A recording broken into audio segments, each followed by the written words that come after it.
Exciting time.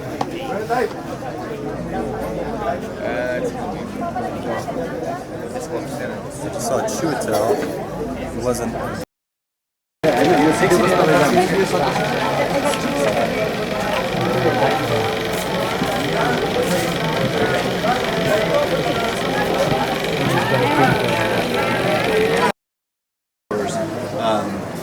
That one will get a cleaner POV shot. That's when you're looking at those, and that's what you can. And then you can either just go straight if you want to play your flip. That's fine. Just going to the easy way down.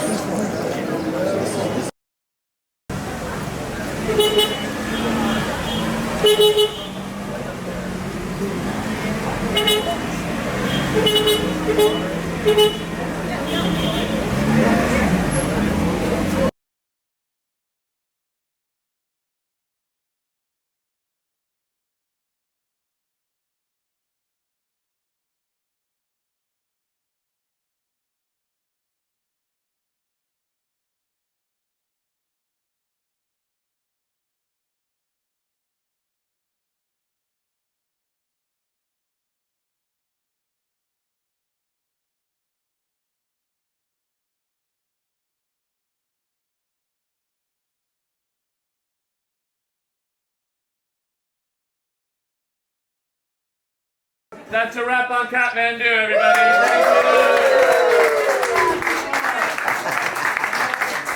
And now let's clear the alley as quick as possible so we can shoot our places. Thank you.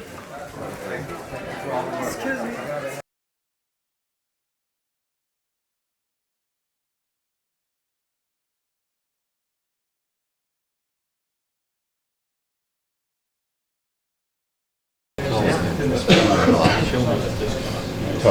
This week, like the spring very much. Yeah, we've got.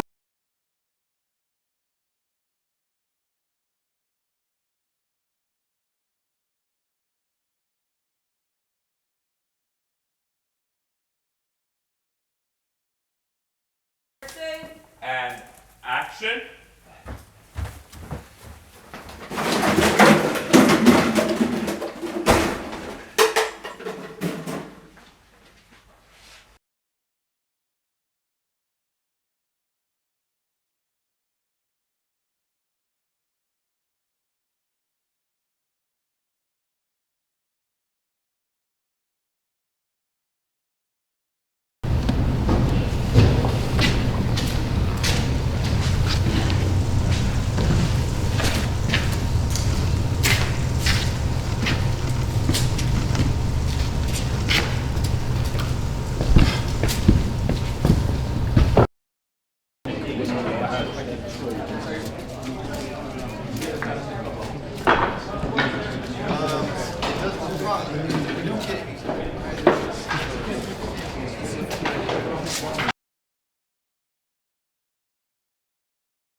Beautiful, freezing, but beautiful.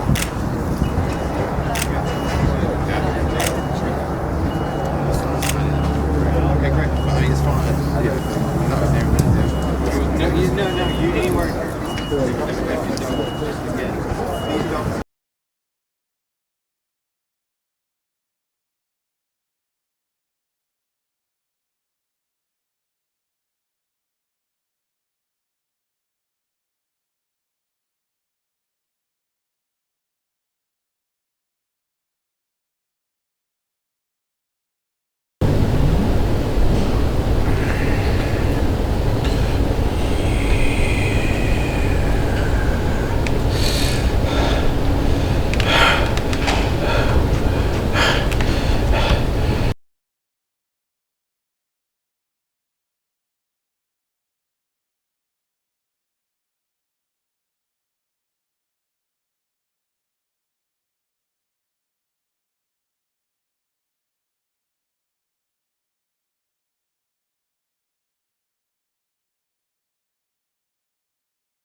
Two, one, go!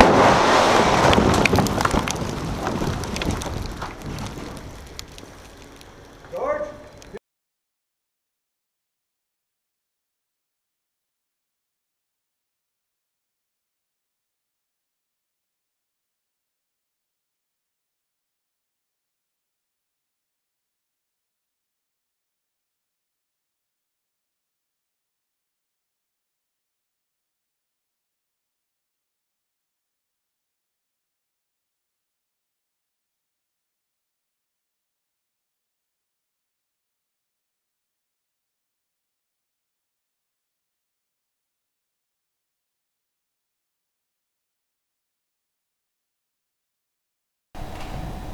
I am.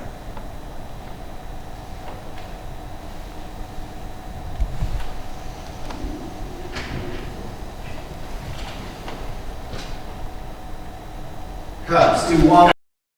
The shortest Oh, yeah. I want to be able to see your faces. So that would be starting here. Now you can start higher than that. Nobody will end up here. Yeah, good. That's fine.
Up.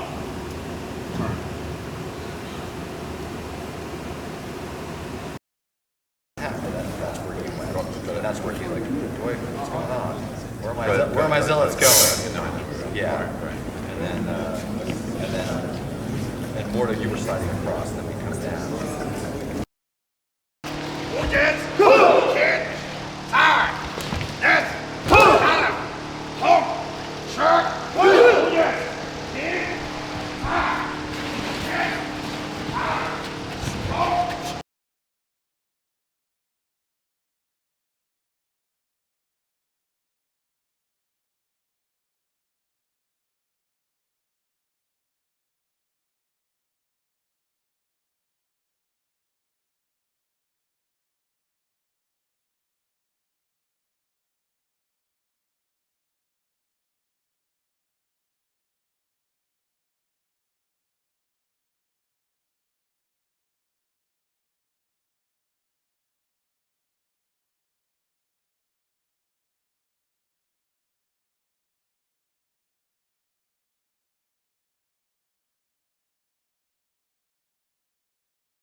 3, 2, 1, action.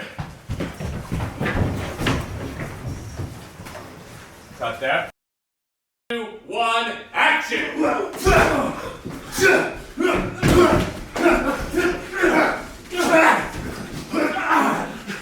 there.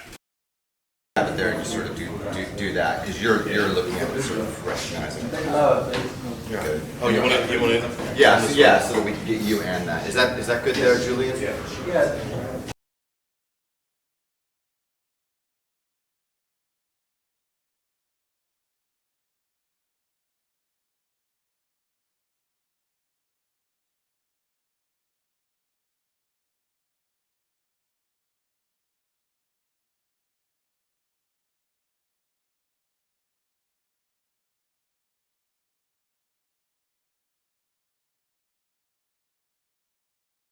Action!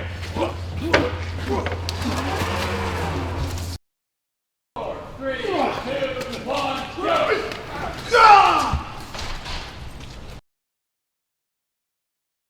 Stephen Strange is a neurosurgeon, one of the top, if not the top neurosurgeon in New York City. And he's a materialist. He's materialistic in terms of his values. He's a skeptic. And he's really just about living a selfish, narcissistic life. And then he gets into a car crash that mangles his hands, and that sends him on a journey looking for healing for his hands. And that journey ultimately leads him into a world of mysticism and magic. I mean, I think there's so many things about Doctor Strange that appealed to me. I do think it's probably the only comic book movie that I'm personally suited to do. It's my favorite comic book and has been for a long time. And I grew up reading Marvel Comics, and the uniqueness of Doctor Strange was the magic mysticism of it, the visual ambition of the other dimensions, the way they're represented in those early comics by Steve Ditko, and then in later iterations as well. So the presence of the supernatural, in short, was always fascinating to me and interesting to me, because that's not something you often get in comics, at least not comics from that era. But also then the character of Stephen Strange. I just always had a certain identification with it. This character who was sort of lonely and had gone through a gauntlet of suffering, and that suffering resulted in transformation, which was ultimately for the good, for him and for the world. I don't think there's anyone who could have done better in the role than Benedict, and it's for 3 reasons. Number one, his raw talent as an actor. There are very few actors that can give you as many interesting choices in any given scene as Benedict. He is a first-class actor all the way. But what separates him from a lot of other first-class actors is, I think, his personal combination of high intelligence and depth of feeling. He has a very active mind, and he is very bright, and when you talk to him, it's very clear that he's very well educated and very smart.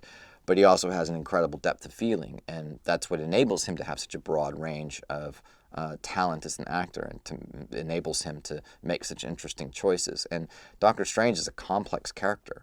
He is not simple. He's also unlikable to start with, and yet you stay engaged with him. He's unlikable, but he's interesting. And Benedict is good at that kind of character. He can play a character that's not necessarily the most likable or most appealing character. But I don't believe characters have to be likable. They have to be interesting.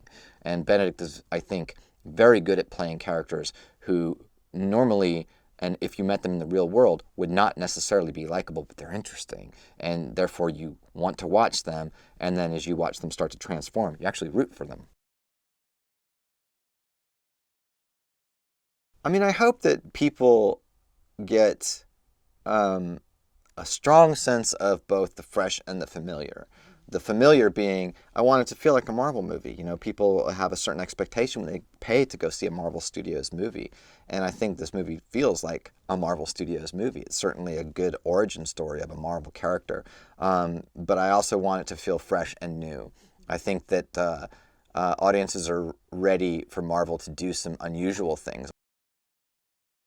Okay, so what did you think of that video? Now I've got some more on Doctor Strange for you. Did you know that many people have been trying to make a Doctor Strange movie since the mid-80s? From 1986 to 2005, people within Hollywood such as Bob Gale, Wes Craven, David S. Goyer, and even Stan Lee himself with co-writer Alex Cox have all tried to make a film adaptation of Doctor Strange, but failed. No Doctor Strange movie has ever made it past the pre-production phase until November 2015, the date when the new Doctor Strange movie started filming. Now, did you also know that Benedict Cumberbatch originally turned down the role of Doctor Strange? When Cumberbatch was first approached for the film, he originally turned it down due to scheduling complications. However, when the release date for the film was pushed back from July 2016 to November 2016, Cumberbatch was able to sign on to the project. Now, to do some prep work for the role, Cumberbatch taught English at a Buddhist monastery in India. In the comics, Doctor Strange was trained at an Eastern monastery, so to prepare for the role, Cumberbatch volunteered to teach English at a Buddhist monastery in Darjeeling, India for a year. So, do you think Doctor Strange will be a success for Marvel? Let us know your thoughts in the comments below. I'm Lisa, and thanks for watching.